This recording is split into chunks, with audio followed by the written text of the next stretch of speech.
¿Qué tal? Muy buenas noches. Seguimos ocupándonos y preocupándonos por la investigación judicial en torno a la muerte del fiscal Alberto Nisman. También vamos a estar debatiendo esta noche sobre los anuncios de la presidenta anoche, el proyecto que será enviado en las próximas horas al Parlamento para la disolución de la ex-CIDE y la creación de una nueva agencia federal de investigaciones. Eso también lo vamos a estar debatiendo. Pero hoy fue otro día de novedades en la causa en que la fiscal Fein está investigando la muerte del fiscal Alberto Nisman.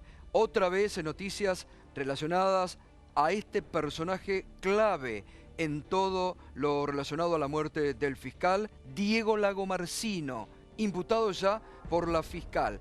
Se han conocido nuevos detalles en torno a él que enseguida vamos a dar a conocer a través de un informe que hemos producido, nuevas preguntas que tenemos para hacernos, su situación, la situación como empleado, las sospechas que siguen existiendo sobre él de la posibilidad de que haya sido un agente encubierto de la CIDE también allí.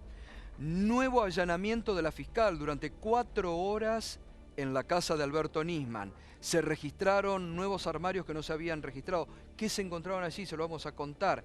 Y además,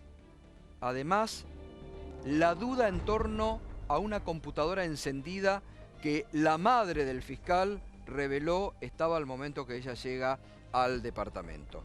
Los 2 policías, que ayer se acuerda que estuvimos hablando aquí mucho sobre las contradicciones en la declaración de los policías, que no cumplieron con el protocolo ordenado por la Policía Federal cuando son custodios. Esos 2 policías fueron pasados a disponibilidad por el jefe de la Policía Federal Argentina por no haber informado, primero a sus superiores en tiempo y forma, y segundo por no haber cumplido con ese protocolo que tienen la obligación de cumplir cuando tienen a su cargo la custodia de una persona.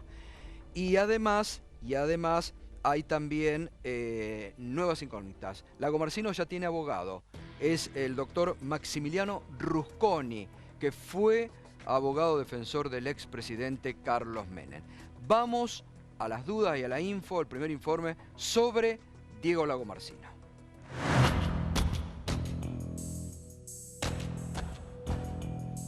La información que nos dio sobre esta escucha que lo había impactado muy fuertemente de un agente argentino que le informaba a un acusado iraní sobre su familia.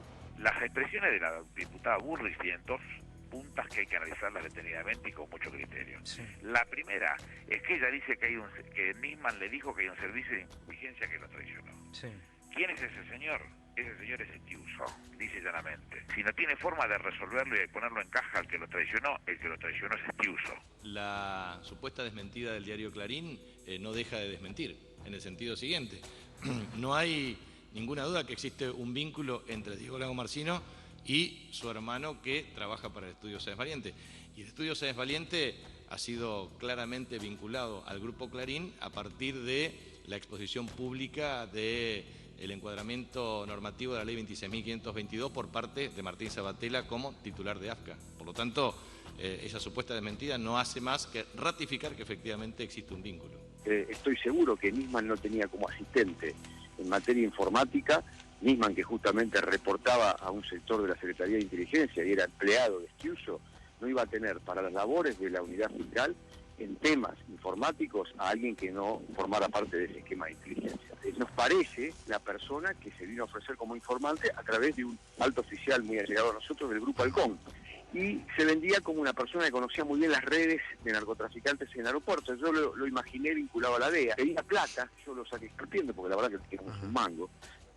De la amenaza particular que tuvo, de lo que él se sintió como amenaza particular que tuvo por este servicio secreto argentino que le pasó información a uno de los acusados iraníes. Patricia Burris es presidenta de la Comisión de Legislación General y como funcionaria pública tiene la obligación de hacer la denuncia penal.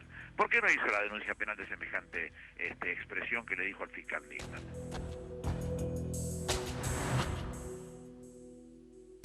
Bueno, hoy se conoció una nueva duda en torno a la situación de Diego Lagomarsino, que le suma más misterio a su actuación en torno al elenco que trabajaba allí, muy cercano al fiscal Alberto Nisman. ¿Por qué? Esta pregunta vamos a formularnos sobre Diego Lagomarsino. Lagomarsino, fotógrafo. ¿Sabe por qué nos hacemos esta pregunta? Hoy se conoció la declaración que ayer formuló ante la fiscal Fein el doctor José Iglesias. ¿Lo recuerda José Iglesias? El padre de una de las víctimas de la tragedia de Cromañón. ¿Qué recordó el doctor Iglesias y otros familiares de los chicos de la tragedia de Cromañón? Que en una de las marchas que realizaban para pedir justicia, para pedir el esclarecimiento de la tragedia de Cromañón, claro, él, de ver las fotos en los diarios, en la televisión, que se ha visto durante toda esta semana de Diego Lagomarsino, recordó que en una de las marchas se habían encontrado con esta persona, que les estaba sacando fotos a todos los padres a los que hacían esas marchas, y que él se había acercado y que le preguntó, y él le dijo que bueno, que era fotógrafo, que estaba muy interesado en el tema, que les veía sacar fotos, que cuando terminó una de las marchas, Lagomarsino se acercó nuevamente y le dijo, mire, lamentablemente como soy nuevo no me salieron las fotos, voy a volver. Después nunca más lo vieron. Pero esto declaró también el doctor José Iglesias ante la fiscal Fein en el día de ayer. Se conoció el testimonio hoy. Más sospechas en torno a Lagomarsino, si era efectivamente este técnico informático que acudía cuando el fiscal Nisman lo requería, incluso a altas horas de la madrugada, o si era algún agente encubierto, ¿no? Así que también hoy se conocieron detalles que la fiscal Viviana Fein ha pedido el legajo de otros empleados que trabajaban porque aparentemente tiene sospechas. Y también hoy se conoció otro dato que será corroborado después seguramente, como que el departamento donde vivía el fiscal Nisman, que alquilaba en Puerto Madero, aparentemente era de una empleada de él que trabajaba allí en la fiscalía. Datos que también la justicia, en torno a cerrar el círculo cercano, está ampliando. Bueno, ya se suma enseguida Paulo Cablan. Berco, buenas noches, ¿cómo estás? Buenas noches, Gato, ¿cómo andás? ¿Qué decís? ¿Bien? Bien, muy bien. ¿Todo bien? Sí, sí. Bueno, en un ratito. También, vamos a tener detalles de lo que se invierte y se gasta en la ex-CIDE, ¿no? En un ratito, una radiografía fiscal del mundo de los espías. ¿Qué es lo que se cambia ahora a partir de la reforma de la CIDE, la disolución de la ex-CIDE y la conformación de una agencia federal de inteligencia? ¿Cuántos otros millones de pesos gasta el Estado en espiar, en hacer inteligencia, en otras reparticiones? ¿Y cómo ese equilibrio de poder ha cambiado en los últimos tiempos? Un informe exclusivo. Bueno, eso es muy importante también porque los fondos de la Secretaría de Inteligencia del Estado en su momento, ahora la Secretaría de Inteligencia, siempre han estado bajo la lupa, bajo sospecha. Incluso, bueno, desde allí surgió. Está el doctor, por ejemplo, ahora el doctor Carlos Tejeldín, porque completó la carrera de abogado. Y justamente, bueno, cuando usted se habló todo eso, de lo que le habían pagado los $400.000, Galeano, Anzorregui, habían surgido de la CIDE esa plata también, ¿no? Sí, el descubrimiento lo hizo el expresidente Néstor Kirchner durante el juicio. Trajo a los agentes porque no sabíamos exactamente, podía haber salido del Banco Mayo o de la CIDE, y había salido de la CIDE. Eso en el momento en que a usted le dieron la plata no lo sabía. No, nunca supe, no. Siempre estuvo entre Banco Mayo o la CIDE, y después igualmente la CIDE negó el pago permanentemente en todos los gobiernos, hasta con Soria negó el pago, Estiuso negó el pago, y cambian varios presidentes durante el juicio, fue justo la transición de varios presidentes, y con Néstor Kirchner trajo al secretario de Inteligencia, levantó el secreto de todos, y ahí se probó que el dinero salió de la CIDE. Ahora, Tejeldín, con la muerte del fiscal Alberto Nisman, el juicio por encubrimiento que se viene ahora en junio, se ha reactualizado todo el tema de la explosión de la AMIA. Y a usted siempre se lo señaló, bueno, ¿usted está citado ahora también para el juicio por encubrimiento o no en junio? En el encubrimiento estoy por haber recibido el dinero que yo mismo denuncié. Claro. Porque yo fui el que recibí el dinero y yo lo denuncié. O sea, la causa del hijo que antes era Bonadío, sí. se inició por una denuncia mía. Ajá. Bonadío después lo recuso, siguió tomando las indagatorias porque le prescribían, pues no le tomó a nadie declaración, entonces llegaba la prescripción y unos días antes de que prescriba le empezó a tomar declaración a todos. Lo recuso, la Cámara me dio la razón, declaró nulas todas las indagatorias y pasó al hijo. Y ahí tomó, qué sé yo, fuerza y hay un montón de imputados. Nosotros denunciamos privación ilegal de la libertad de Galeano, de los fiscales, el tema del pago, que yo se lo denuncié por medio de Majul, salió al aire apenas lo recibí, o sea, desde la cárcel, y bueno, después lo denuncié en el tribunal oral, creo que en mi primera o segunda indagatoria durante el... Ahora, ¿cómo a usted le reactualiza todo el tema de la explosión de la AMIA, su participación, la CIDE, los fiscales con con la muerte de Nisman y con todo lo que se está indicando en estos días? Y el tema, la causa está como hace casi 21 años, o sea, no sabemos quién es el culpable, hay muchos sospechosos mentirosos porque la causa en sí tiene, por un lado, encubrimiento por Siria, Sí. que tiene un sector de Menem, y por otro lado imputa ahora Nisman a la presidenta por encubrir a Irán, pero no saben quién es el autor, entonces dicen, no, fue el Hezbollah que está con los dos, pero es mentira. O sea, no saben quién fue el autor, no lo saben, ni Siria, ni Irán, ni Libia, porque Zaineldin declaró en el juicio oral y dijo que trajo una valija de plata de Libia y que le había prometido algo Menem que no le cumplió. Entonces podía ser una venganza y que por eso se produjo. Ya se hablaba de eso cuando la explosión de la embajada. Por eso, pero otro hecho que nunca se conoció, que la Corte tiene la actuación en sus manos, que nunca se conoció también. Se hablaba ya cuando explotó la embajada de supuestas venganzas por pactos no cumplidos entre gobierno o situaciones políticas, ¿no? Por eso, pero durante el juicio oral estamos hablando de Zaineldin, que es una persona que hoy no está, pero declaró que él trajo la valija de plata.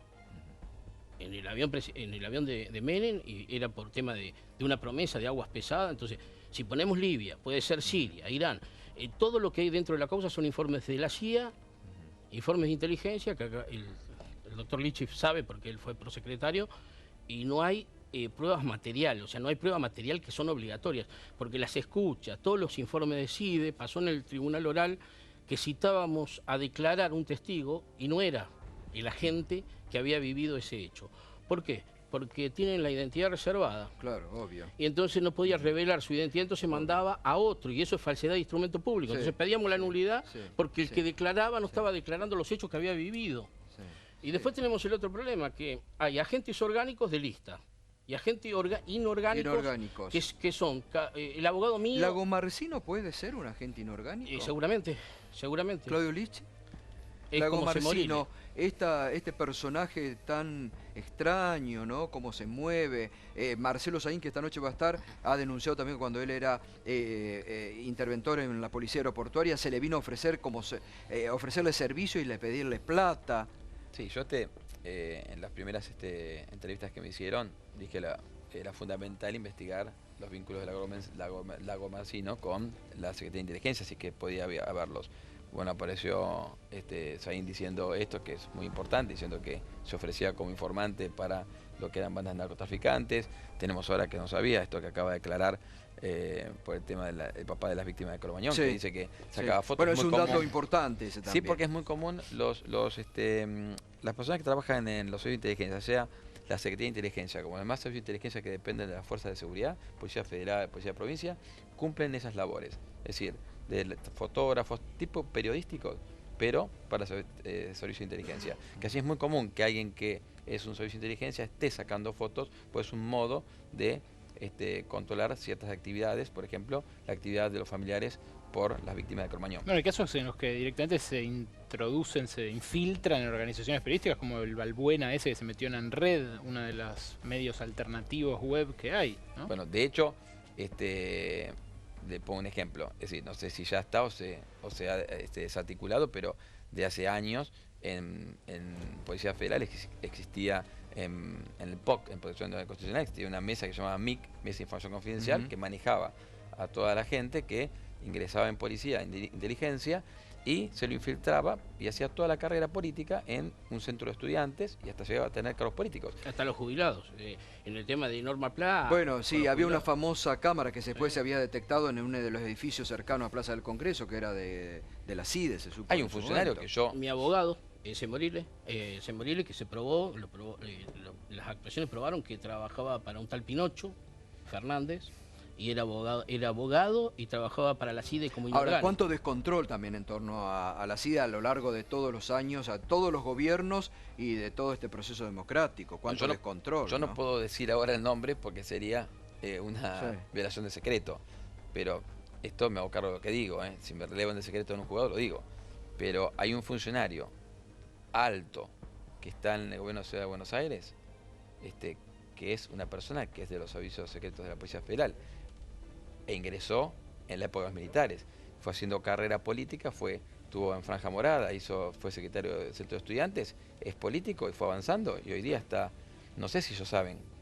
que es una persona de inteligencia, a mí me consta, porque lo conozco hace años. ¿Ocupa hoy un cargo importante en el gobierno de la Ciudad de Buenos Aires? Importantísimo. Y es más, estuvo vinculado incluso con las escuchas que hubo con Burstein. ¿Vos sabés? No, sospecho. No lo puedo decir el nombre porque... Por la trayectoria que describís, sospecho de quién es. Sí. Bueno. ¿Pero en qué área está? Tiene que ver con guita. No lo puedo decir porque tal vez de pronto, es decir, pueda ser tomado como una... No sé, estamos en un país muy particular. Puede ser tomado como una violación de me secreto, parece muy importante, pero a ver, teniendo en cuenta tenemos una persona que... Eso se llaman pluma. Lo de Policía Federal se llaman pluma. Exactamente. Le dicen pluma pero que a los que están infiltrados. Pero está infiltrado. Están infiltrados de mucho tiempo. Pero desde el año 80 y pico está infiltrado. Hizo toda una carrera política, fue secretario del Centro de Estudiantes, de Franja Morada, hizo toda su carrera política y, le reitero, es una de las personas, le diría, casi claves en lo que ocurrió con las escuchas telefónicas de Burstein. Es decir, que participaba de todo lo operatorio que hizo el Fino Palacios. No le puedo decir. Es que no le puedo decir porque si no cualquier cosa que yo diga que de pronto apunte Claudio, a él... No lo voy a poner a usted, ya bastante ha tenido y tiene con todo lo que vivió. No, a mí se me llama la justicia y me releva del secreto. Pero digo, a ver, yo lo que el otro día lo hablábamos también con Lipovetsky, que es uno de los pocos... Nunca lo dije esto, la primera vez que lo digo. No, por eso me sorprende. Quiero que lo escuchen también, y si hay alguien del gobierno de la Ciudad de Buenos Aires escuchando, a ver si se puede comunicar con nosotros, porque es grave. Porque ya tienen el antecedente del Fino Palacios, de todo lo que formó el Fino Palacio a cargo de la Metropolitana, y ahora usted dice que tienen a un funcionario que es agente de los servicios de la Policía Federal. Sí. ¿Y en la UBA no hay ninguno? Lleno. En la dirección de la UBA, digo, en las actuales autoridades. Es que no te puedo dar detalles. Yo te puedo decir que de pronto se infiltran desde chicos, de que tienen 20 años, y van ascendiendo. Bueno, ustedes recordarán el caso, creo que de Amoroso era, ¿no? Que tenía, no me acuerdo si Vélez o quién era, que se determinó que era una persona de la Policía Federal, del Cuerpo de Informaciones, o si mal no recuerdo. El otro día estuvo, ahora vamos a seguir, Claudio, con esto, Sí, ¿no? Porque también quiero que nos vaya comentando cómo va viendo todo el desarrollo de... ¿Usted cree que fue, se lo preguntábamos la semana pasada, fue suicidio o asesinato lo de Nisman? En realidad, haya sido suicidio o haya sido un homicidio, está íntimamente vinculado, obviamente, con los servicios de inteligencia. Lagomarsino puede haber sido el que no solamente le llevó el arma, sino el mensaje, que era como un mensaje si le llevaba un arma. Es que todo puede ser. Yo lo que quiero decir es lo siguiente. Si yo analizo desde el punto de vista objetivo el hecho de que a Nisman se lo utilizó como un vehículo para estabilizar al gobierno, llevándolo a efectuar una denuncia que es totalmente carente de sustento jurídico, y en un mes de feria, ante un juez que no era el natural de la causa, una denuncia de ese estilo, un pedido indagatoria que hubiera durado 15, 20 días nada más, no era un mensaje para estabilizar el gobierno. Pero si acompañamos a que la persona que lleva y pide la denuncia del presidente aparece muerto, eso sí es estabilizador. ¿Qué es lo que está ocurriendo? Claro. Estuvo aquí la doctora Mónica Cuñarro, que es una fiscal federal, y hablaba también de las relaciones promiscuas, así lo denominó ella, relaciones promiscuas que también hay entre agentes de inteligencia con jueces o fiscales. Está el doctor Félix Crowe esta noche, que es fiscal. Y ¿cómo han tomado ustedes, no solamente la muerte, bueno, es un colega suyo de Alberto Nisman, el otro día expresaba también todo su dolor la doctora Mónica Cuñarro, sino esta resolución de disolver la CIDE, que la oficina que tienen que pinchar teléfonos pase a la procuración?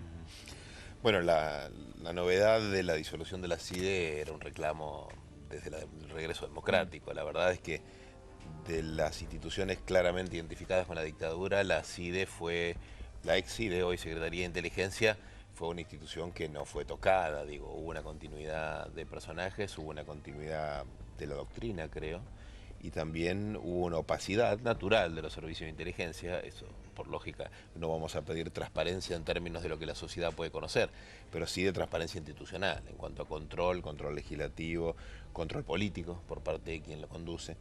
La sensación es que, creciente, es que la Secretaría de Inteligencia fue de algún modo degenerando su rol específico y se involucró con otras actividades. Dejemos inclusive de lado las actividades puras y duras delictuales cometidas por algunos de sus miembros.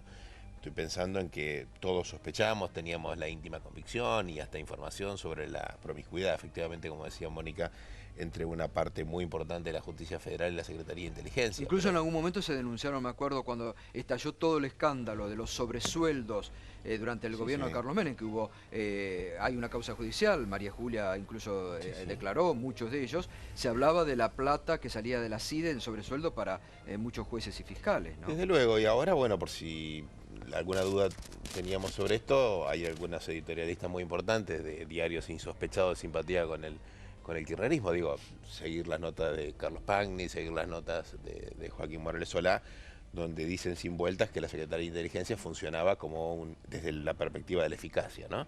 Como un virtual Ministerio de Justicia.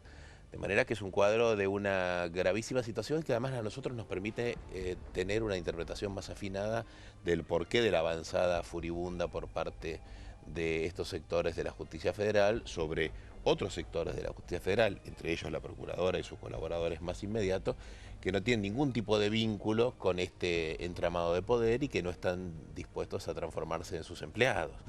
Bueno, en este contexto se produce este anuncio, que es bienvenido, me parece que no lo conocemos, no conocemos el proyecto de ley, pero los lineamientos hablan de un control legislativo, el acuerdo del Senado para nombrar a la conducción, me parece que esto abre todo. Y la cuestión de las interceptaciones telefónicas por parte del Ministerio Público es la línea que se sigue en todos los países que tienen la investigación a cargo del Ministerio Público, ¿no? Supongo que la Procuradora, como ha anunciado ya, tiene la disposición de convocar a todos los sectores que tienen algo para decir respecto a cómo instrumentar esta cuestión para hacerlo del mejor modo. Está el doctor Torcuato Socio también, que es de la Asociación de Derechos Civiles. ¿Ustedes cómo han tomado estos anuncios referidos a cambios en la inteligencia? En primer lugar, con la prudencia que implica el hecho de no conocer todavía el proyecto, pero sobre la base de lo que comentó la Presidenta ayer, lo tomamos con mucha reserva. En primer lugar, porque cuando reserva y preocupación. La primera preocupación es porque una vez más no buscamos un consenso político para tratar temas de esta envergadura. Para nosotros este tipo de temas debieran ser tratados con de otro modo, con mayor tiempo, con la posibilidad de que el arco político discuta el cambio, se analicen los temas. A mí me sorprende, por ejemplo, que se diga, bueno, se creó una agencia y se elimina la ex Secretaría de Inteligencia. En primer lugar, yo quiero saber qué va a ocurrir con todos los otros organismos de inteligencia, porque la ley 25.520 tiene, digamos, 3 organismos, los de defensa, los de seguridad interior y los de la Secretaría de Inteligencia. En segundo lugar, ¿qué es esta idea de que desaparece la Secretaría de Inteligencia, armamos una agencia y desaparecen todos los problemas? O sea, estos señores que ahora están en la Secretaría y que generaron todas estas cosas que se dijeron hasta acá en el programa, desaparecen las carpetas, desaparece la extorsión, quedan... es decir, me parece que hay una cierta entre picaresca e ingenuidad. Es decir, que la idea de que con la eliminación de la Secretaría se eliminan los problemas me parece que es de una inmensa ingenuidad. Porque ya sabemos, inclusive el gobierno democrático, desde el 83 a la fecha, en todas las purgas, la tradición es llega un amigo muy conectado con el presidente, en algún caso fue Santibáñez, en otro fue Anzorregui, en otro fue el doctor Pena en la época de Alfonsín. Entonces dice, bueno, hay que hacer una gran purga. Salen 1000 personas de la Secretaría de Inteligencia o de la ex-IDE. ¿Qué pasa? Sí, ¿dónde quedan? ¿Dónde van a parar? Quedan? ¿Qué pasa con esas tareas de inteligencia que se venían haciendo? ¿Qué pasa con las famosas carpetas? Entonces, a mí, en primer lugar, bueno, yo vería con mucha preocupación. ¿Sabe cuál es lo más la fantasía de que la agencia resuelve todo. No, lo más preocupante ahí es cuando se empiezan a tirar con muertos.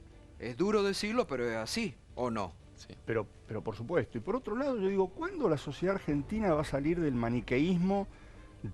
Porque también veo mucho maniqueísmo del lado de la oposición. Estos hechos tan graves se transforman en temas de la batalla política, como dirían los chicos, berreta. Es decir, el gobierno... Mediocre.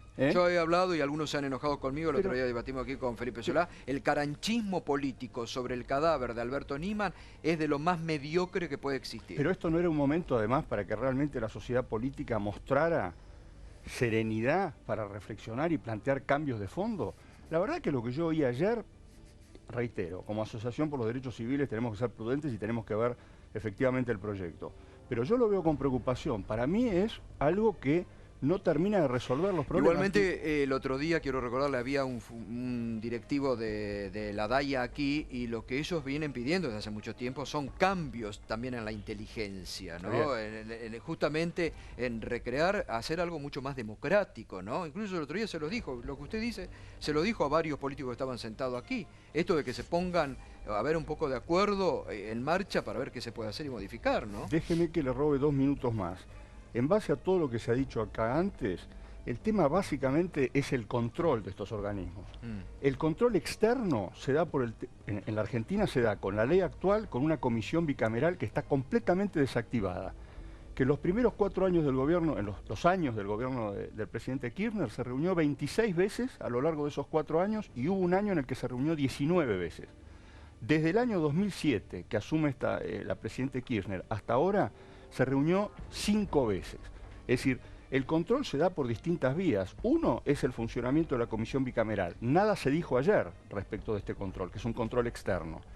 Tampoco se dijo nada respecto de cómo se van a desclasificar los documentos, que es otra forma de control. Es decir, cuáles son los mecanismos que va a prever la ley o el proyecto para ser tratado en el Congreso, para estar seguros de que en algún lapso se pueden desclasificar los documentos. Todo eso ayuda a que el organismo se transparente. Tejeldín, y para usted, ¿tiene que haber modificaciones en la CIDE? Después de lo propio que usted vivió, también como una operación que le hicieron a usted, que surgió de ahí adentro. Lo que pasa es que estoy totalmente de acuerdo con lo que decía el señor fiscal, que la CIDE viene de la época de los militares y realmente fue prácticamente continuo. No ha cambiado nunca el organismo. Yo creo que el servicio de inteligencia tendría que tener un servicio de inteligencia como en Estados Unidos que dependa de la Corte y que esté controlado por el Congreso, sí o sí.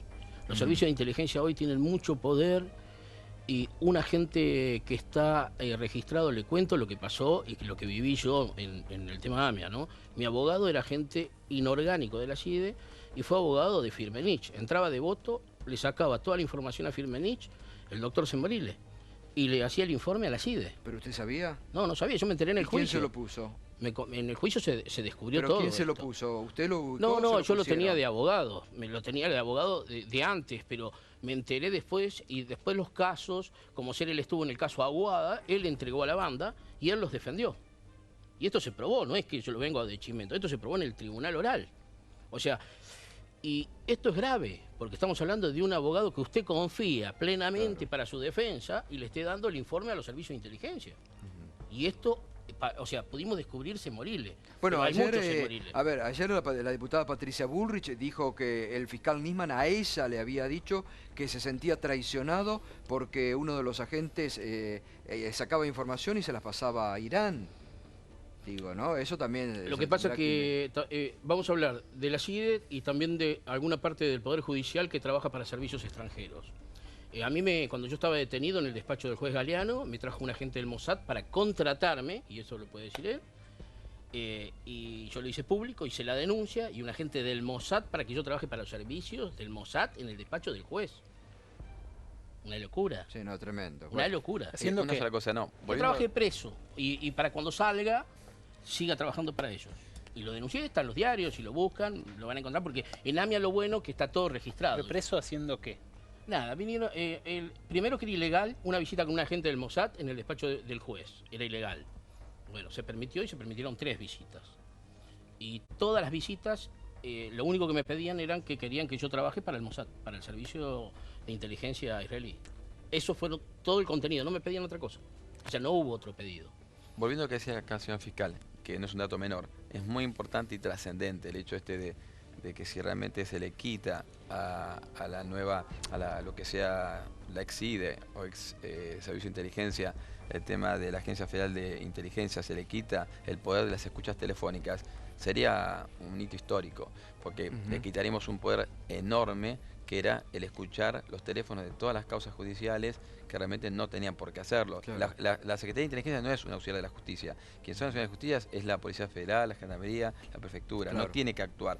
Pero esto se impone también porque en el caso AMIA hay muchas, que están denunciadas por mí, muchas escuchas telefónicas que hizo la Secretaría de Inteligencia pidiendo a las prestatarias telefónicas la intervención de determinados teléfonos que luego borró y desaparecieron sin respaldo judicial. Es decir, la prestataria telefónica, como era la CIDA que se lo pedía, no le pedía el oficio judicial. Y esto es importante porque está aprobado. Ahora, me permiten, porque ya seguimos, pero quiero antes avanzar con lo que hoy se conoció del expediente, lo que también la fiscal hizo en la casa de Nisman. 4 horas estuvo allí con familiares. Vamos a otras de las preguntas, vamos a ir respondiéndolas en base a lo que está surgiendo del expediente judicial.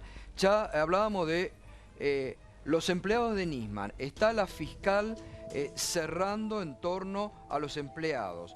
Lagomarsino, imputado. Ayer la fiscal pidió el legajo de otro empleado, llamativamente. Pidió ayer la fiscal el legajo de otro empleado. Y ahora también se está investigando si una de las empleadas de Nisman que estaba contratada en la fiscalía es dueña del departamento en el que vivía el fiscal. Otra de las preguntas y de los hechos de esta jornada. ¿Había una computadora encendida en la casa del fiscal?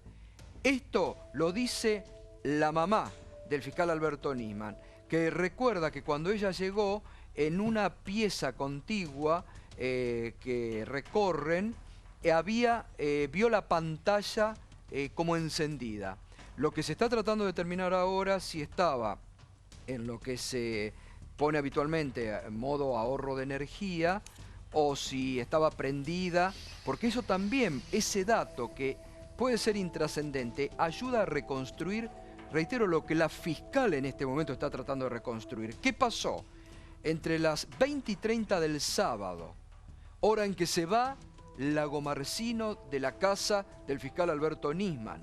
Hoy, esta tarde, el abogado que puso a Lagomarsino, Maximiliano Rusconi, ratificó todo lo que nosotros le venimos contando sobre las 2 oportunidades. Atención con este dato. Lo revelamos aquí la semana pasada. Estuvo personalmente las 2 veces, porque se decía que había hablado por teléfono. No, 2 veces personalmente estuvo Lagomarsino con el fiscal Nisman. Y revela también Maximiliano Rusconi que en la primera visita, cuando Nisman le pide el arma, un poco como que se niega Lagomarsino a llevársela, y es como que Nisman le impone que se la tenía que llevar y accede. 8:30, la primera vez entra por la puerta de servicio, como entraba habitualmente, y se va por la puerta principal, lo cuenta el abogado defensor de Lagomarsino, con 4 o 5 personas más en el mismo ascensor, que lo ven salir. Vamos a la otra, a ver. Analizan el GPS, esto lo determinó hoy también la fiscal. Analizan el GPS del auto de Nisman para ver los últimos recorridos y quedaron grabados allí en la memoria del GPS. Esto también forma parte del expediente, para ver los últimos recorridos y las últimas visitas que el fiscal Nisman había tenido los días previos entre que presenta la denuncia y en los días previos a cuando lo encuentran muerto en su departamento. ¿Tenemos otra o ya está con eso? Ya está con lo que hoy se ha dado, justamente. Y vamos, ya seguimos con los invitados, que realmente está muy interesante lo que estamos hablando. Ahora le voy a preguntar a Teseldín también, porque él entregó la famosa camioneta. en estas pistas iraníes, Siria y todo, quiero saber quién lo había contactado, que lo recuerde. Pero vamos a ver cuánto se gasta en plata. Cuando hablamos del presupuesto, el número, el agujero negro, ¿cuánto se gasta en plata? Berco. Gato, recién lo prometíamos, hay que ordenar la cantidad de plata que el Estado Nacional destina a inteligencia porque son varios agujeros negros en realidad.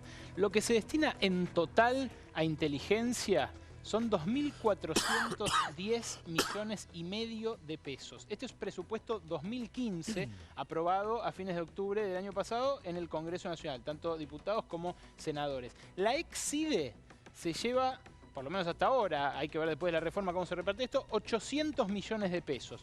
El Ministerio de Seguridad, bajo el cual están los organismos de inteligencia de la Policía Federal, se llevan 772 millones de pesos. Y el Ministerio de Defensa, y atención acá, porque en esto vamos a hacer foco en un ratito, se lleva 836,9 millones de pesos. Mirá el mapa de vuelta, porque esos 2.410 palos por año equivalen a 6.600.000 pesos por día que gastamos, insisto, 6 millones y medio de pesos por día que los contribuyentes, el fisco, el Estado argentino... Ese es el monto, ¿te acordás que se denunció que habían salido los sobornos en el Senado de la Nación? 6 millones de pesos. Bueno, la de un día. Se había, según lo que denunciaron todos, por tan cuarto, había salido de la CIDE, ¿no? Bueno, eso es lo que en un día gastamos en inteligencia en total en el Estado Nacional. Ahora, no es lo único. Mirá cómo sigue. Entre enero de 2014 y enero de 2015, los fondos para la inteligencia de las Fuerzas Armadas aumentaron un 33,4%.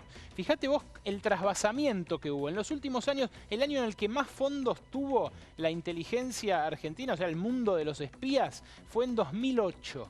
En ese año empezó a repartirse de manera diferente. Empezó a tener más plata el servicio de inteligencia del ejército y menos la ex-CIDE. Eso, cuando se transforma en un divorcio en algún momento, vaya a saber cuál, hay un divorcio del gobierno nacional y la estructura de la CIDE, que es mucho más cercano en el tiempo, en ese momento uno ve la disparidad del fondeo y ve que en realidad se empieza a trasvasar plata, porque la inflación es la misma para todos, pero se le aumenta más que la inflación a los servicios de inteligencia militares y menos que la inflación a los servicios de inteligencia. Igualmente hoy Berco salió sobre este tema y a propósito de lo que ayer se estuvo hablando en este programa, el ministro de Defensa Agustín Rossi reiteró, porque está prohibido por la Ley de Seguridad Interior, negó que Milani o el Ejército tengan algún tipo de injerencia en tareas de inteligencia interior o en el ámbito de lamentablemente, Gato, no lo podemos saber porque justamente la Ley de Inteligencia Nacional le permite al Ejército no dar ninguna explicación respecto de cómo gasta esta montaña de guita que te decía recién. Pero ¿sabés qué dato se conoció hoy que no se conocía? 836 millones de pesos. A raíz de una denuncia que el año pasado hizo el senador Gerardo Morales, ¿te acordás de espionaje de Milani a algunos políticos? No sabía, yo no lo sabía y hoy se reveló, el juez Ercolini allanó el 29 de diciembre el edificio del Ejército. Yo no lo sabía esto, no se conocía públicamente.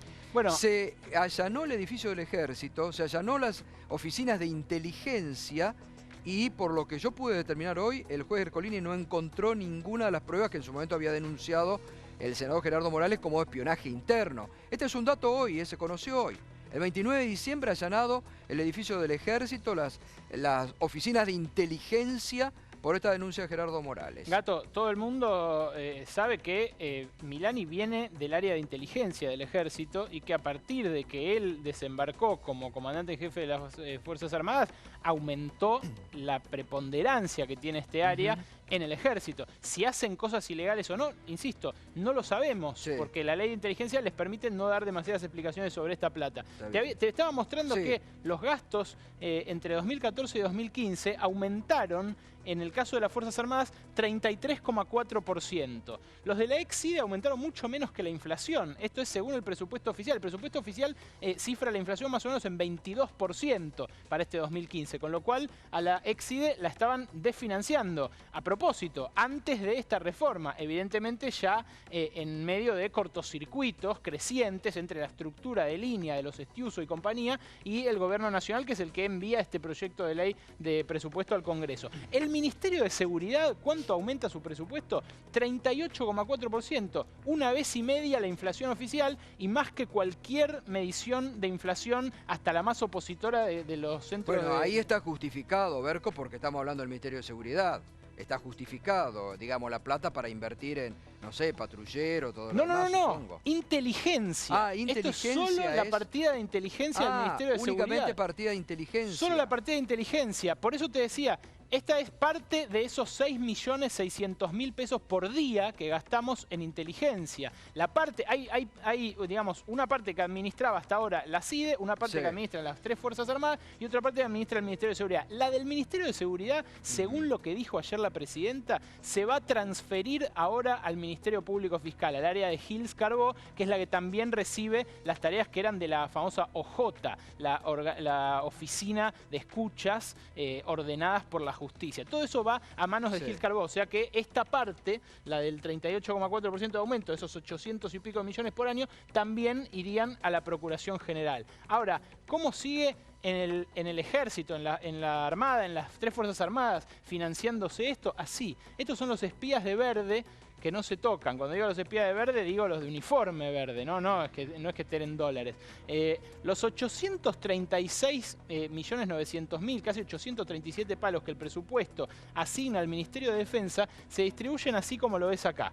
El Ejército tiene casi 2/3, tiene estos 568 millones y medio. La Armada, 123 palos, y la Fuerza Aérea, 104 palos, o sea, 1 millón cada 3 días prácticamente. El grueso, la parte fundamental, es la que recibe el Ejército, el área justamente de donde viene el general César Milani. ¿Y cómo sigue esto? Mientras el presupuesto aumentó un total de 22% en el Ejército, los gastos en inteligencia aumentaron un 33,4%. O sea, el Ejército está recibiendo, las Fuerzas Armadas en general están recibiendo un 22% más de fondos que apuntan a compensar la inflación, pero el área destinada a espionaje dentro de las Fuerzas Armadas aumenta una vez y media eso, o sea, 33%. El dinero destinado a combatir la inseguridad en general, y a esto ibas vos hace un rato, Gato, el dinero destinado en general a combatir la inseguridad de calle, la que sufrimos todos, aumentó 13%. El dinero destinado a inteligencia aumenta 33%, en otro caso 38%. Lo que queremos graficar con este informe, con esta radiografía fiscal, presupuestaria de la guita que se va a la inteligencia, es que con la reforma que anunció ayer la presidenta cambian algunas cosas, pero otro área de la inteligencia, que es la que está en manos de las Fuerzas Armadas, se mantiene intacta, por lo menos por lo que trasciende, por lo que se puede leer de la cadena nacional que dio ayer la presidenta. Hay que ver si luego en el articulado del proyecto de ley o en la discusión parlamentaria se termina reformulando también esta parte. Y otra cosa, Gato, según lo que dijo ayer la presidenta, la nueva Agencia Federal de Inteligencia va a tener funciones solamente contra la trata, contra el tráfico de armas, contra el narcotráfico, contra las situaciones de peligro externo. Eso la hace algo redundante con la división de inteligencia del Ejército. Y ahí va a haber también que resolver en términos presupuestarios. Bueno, ahí habrá que también ver con las leyes, con la Ley de Seguridad Interior y con las funciones que tienen los organismos de inteligencia de cada Fuerza Armada, si no se contraponen con el proyecto. Hay que ver, hay que conocer el proyecto cuando mañana se conozca, a ver justamente qué es lo que dice también referido a eso. Exactamente. ¿no? Pero obviamente que es necesario transparentar todo el tema de dinero, gastos, porque, reiteramos, siempre donde ha habido negociaciones, fondos, los sobornos del Senado de la Nación, Yeldin lo acaba de contar de cómo fueron, de dónde surgió la plata. Entonces realmente hay que transparentar. Lo concreto, Gato, es un agujero negro. Lo que vos decís son varios agujeros negros. O sea, es un agujero negro que nos cuesta 6.600.000 pesos por día a los argentinos, pero eso va a distintas cajas negras y eso es lo que estaría bien que ahora el Congreso revise con toda su fuerza, sobre todo cuando estamos viendo que salen a la luz relaciones absolutamente oscuras entre estos organismos de inteligencia y, bueno, el mundo judicial. Totalmente. Bueno, Berco, gracias por los datos, como siempre, que estás aportando, que surgen aparte del presupuesto. Y además es necesario, me parece muy importante que es necesario que más allá si están de acuerdo o no, de los oportunismos políticos que tratan de meter, todos los partidos políticos que tienen representación parlamentaria den el debate. Que eleven un poco el debate en la Argentina, que es tan mediocre, tan bajo, que se alejen del caranchismo político sobre el cadáver de un fiscal, que la justicia debe determinar qué pasó, cómo murió, en qué circunstancia le corresponde a la fiscal y a la jueza, y lo deben responder rápidamente, y que la política, para homenajear a la propia política, eleve el debate, que se hable de estos temas, porque también, atención, hay muchos dirigentes políticos que le tienen miedo, parece. Así como hay jueces o fiscales que no hablan del tema así, de que le tienen miedo, parece que hay muchos dirigentes políticos que no quieren meterse ahí porque les tienen miedo. Vaya a saber a qué. Pero es necesario que eleven el debate político en la Argentina y que se dé este debate de cara a la sociedad y que todos los bloques. Ayer hablábamos, porque de la semana pasada la izquierda en este programa venía proponiendo la disolución de la CIDE. Bueno, ahora el gobierno no sé si lo tomó de la idea o qué, pero toma eso. Desde el Frente Renovador también hablaban. Bueno, también así que es necesario elevar ese tema. Tejeldín, usted que investigó también y después comprobó que los fondos habían salido de la CIDE también, de esto que estaba hablando Berkovich, ¿no? Sí, $400.000 en el año, recuérdeme. En el año 95. 95. Sí, se probó en el juicio oral. Sí. O sea, no se presumía y vuelvo a repetir. Ahora Anzorregui tiene que ir al juicio por encubrimiento en junio. Es en este juicio del pago. Pero cuando yo lo denuncié, está la prensa de ese momento que decía Tejeldín miente de nuevo, Tejeldín miente de nuevo, que era el caballito de batalla que tenían para todo lo que decía. Cuando fue el gobierno de Menem mentía, cuando fue el gobierno de la Rúa mentía, con Duhalde mentía, y pasaron 3 secretarios de inteligencia. Los 3 mandaron informe falso. Uno fue Soria. Informó que nunca se me había pagado, que era totalmente mentira. Mi presunción era que el dinero había salido de la CIDE o del Banco Mayo. Cuando subió Kirchner, estaba Acevedo, el secretario de inteligencia, hicieron un cuarto intermedio, trajeron un agente y después empezaron a desfilar 30 agentes, contando el pago exactamente igual como lo había relatado yo al principio del juicio. Realmente yo ya en la denuncia testimonié que el pago lo hizo el doctor Anzorregui con fondos de la CIDE. Claro, porque a ver, yo no lo sabía. Lo contó el año pasado. Bueno, usted lo contó. Yo estaba trabajando, estaba yo cuando. Claro, bueno, usted lo contó el año pasado en el programa especial que hicimos cuando usted volvió de España, que reapareció después de haber estado por lo que sufrió en carne propia. Cuente cómo fue eso de la CIDE, de dónde salió la plata y todo. La plata salió de la CIDE, la orden la dio el doctor Anzorregui, se la pidió Galeano el dinero que le pagaron a Tejeldín, que se lo pagaron creo que en 2 partes. En 2 partes. En 2 partes se lo pagaron. Es más, la gente de la CIDE que participó del pago, si mal no recuerdo, hasta en las escuchas telefónicas, se hacían pasar uno por comandante David para tratar de hacer ver como que era un servicio y hay una escucha que dice que si no aceptaba el pago, secuestraban a mi hijo más chico. Es decir, se hacía pasar por comandante. Que hay una escucha de la que dice el doctor, que si yo no aceptaba el pago de un agente de la CIDE, secuestraban a mi hijo más chico, que era un bebé de 1 año y medio en ese momento. Nahuel. Pero el pago, los fondos salieron de la CIDE. Es decir, esto lo negoció. Esto se probó en el juicio oral. Directamente con el doctor Anzorregui. El doctor Anzorregui dio la orden y se pagó en 2 partes, $200.000 y $200.000.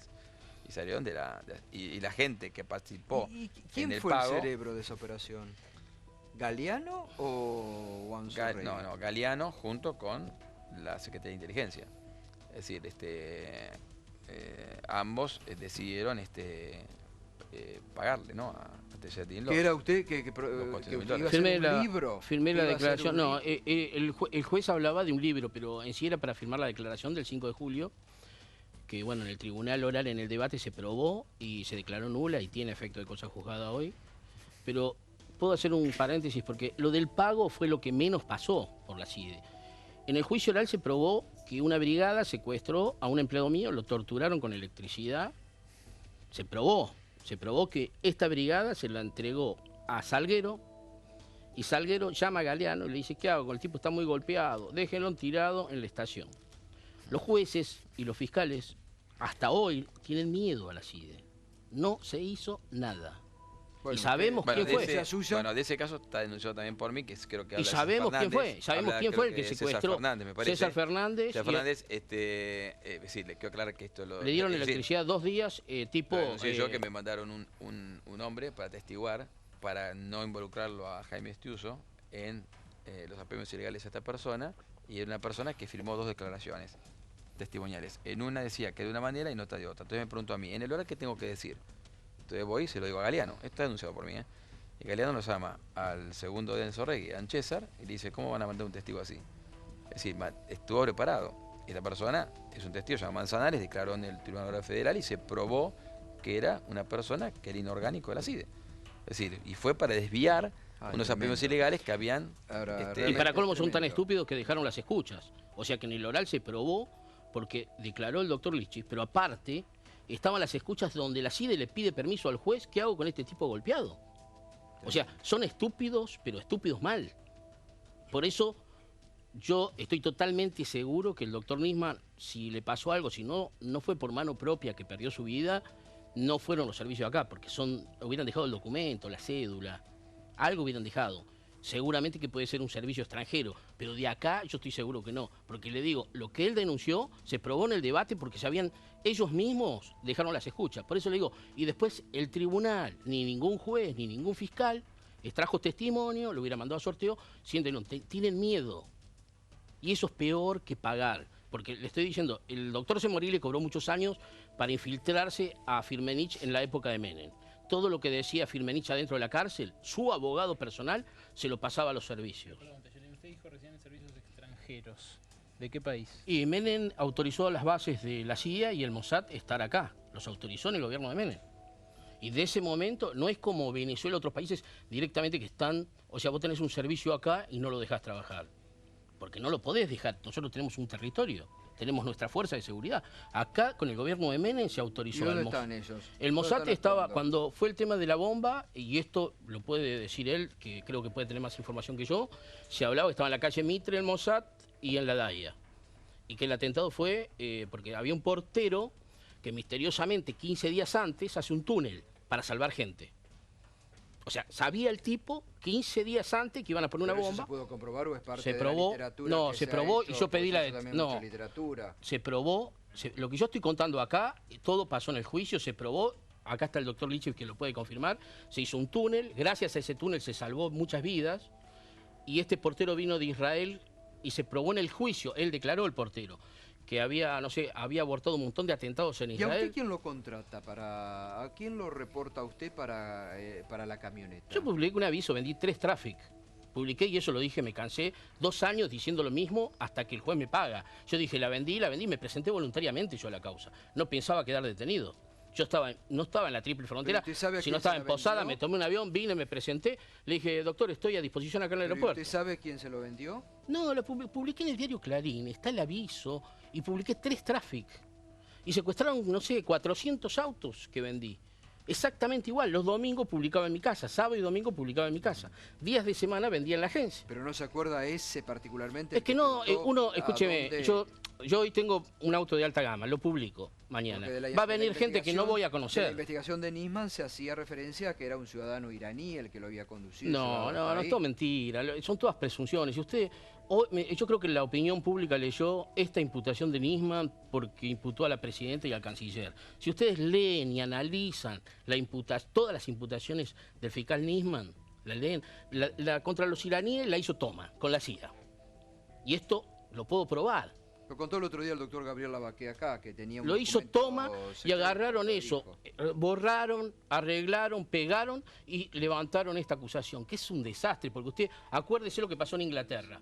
Lo agarraron al embajador iraní, lo largaron, dijeron, no sé, Argentina, ¿qué es lo que cataloga de prueba?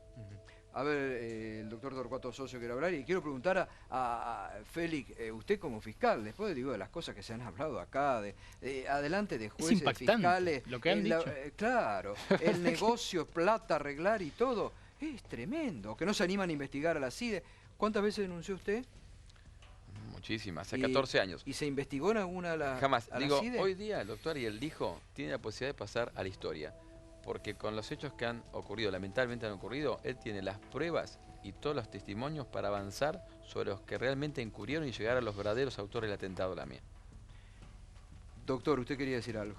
No, yo, digamos, después de todas estas descripciones y de hechos que se han contado, me parece que hay dos palabras que debieran, digamos, repicar en la audiencia. Tiene material para su asociación, después de las cosas que ha escuchado esta noche. Tenemos varios de estos temas, inclusive están reseñados en el informe, pero hay algo que me parece que es, por lo menos, los dos pilares. Yo creo que si no hay consenso para hacer estos cambios, dentro de un año tenemos un nuevo proyecto y un nuevo cambio. Y quiero marcar, por ejemplo, lo que ocurrió en Colombia. Colombia manda el Poder Ejecutivo manda un proyecto de cambio de los servicios de inteligencia.